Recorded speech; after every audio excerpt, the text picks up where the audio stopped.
নামাজের রুমটিও বন্ধ করে দেওয়ার চেষ্টা চলছে বলে অভিযোগ করেছেন ছাত্রীরা। চট্টগ্রাম থেকে গোলাম মালা মুরাদের রিপোর্ট, জানাচ্ছেন জাকির হুসাইন। দীর্ঘদিন ধরে মুসলিম ছাত্রীরা হিজাব পরে কলেজে এলেও রোববার হঠাৎ করেই ক্লাসে হিজাব নিষিদ্ধ করে দেয় চট্টগ্রাম নার্সিং কলেজ কর্তৃপক্ষ। এই সিদ্ধান্তের প্রতিবাদে ক্লাস বর্জন করছেন শিক্ষার্থীরা। তারা অভিযোগ করেন কলেজের নামাজের রুমটিও বন্ধের চেষ্টা হচ্ছে।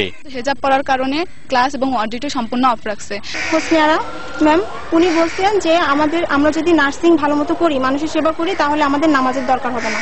নামাজ কে দেখে, কিন্তু নার্সিং সবাই দেখবে। আমাদের শুধুমাত্র একটা নামাজ ঘর, সেখানে সকল মুসলিম মেয়েরা নামাজ পড়তে পারে, সেটার জন্যই ওদের এত সমস্যা, সেটাও বন্ধ করে দিতে। এ বিষয়ে কলেজ কর্তৃপক্ষ বলছেন হিজাবের কারণে মুখ দেখা যায় না, এছাড়া এটি রোগ জীবাণু বহন করে। তারা হিজাব পড়তেছে প্লাস এতটুকু পর্যন্ত হাত, এটা তো আমার সাইন্টিফিক্যালি এতটুকু হাত না। প্রতিটা পেশেন্ট আমাকে যদি টাচ করতে হয়, আমাকে হ্যান্ড ওয়াশ করতে হবে, তোমরা নিজেরাই ইনফেক্টেড হবে। মুসলিম দেশে হিজাব পরে ক্লাসে আসতে বাধা দেয়া কর্তৃপক্ষের হঠকারী সিদ্ধান্ত এবং খুবই দুঃখজনক বলে মন্তব্য ছাত্রীদের। জাকির হুসাইন, দিগন্ত নিউজ ডেস্ক।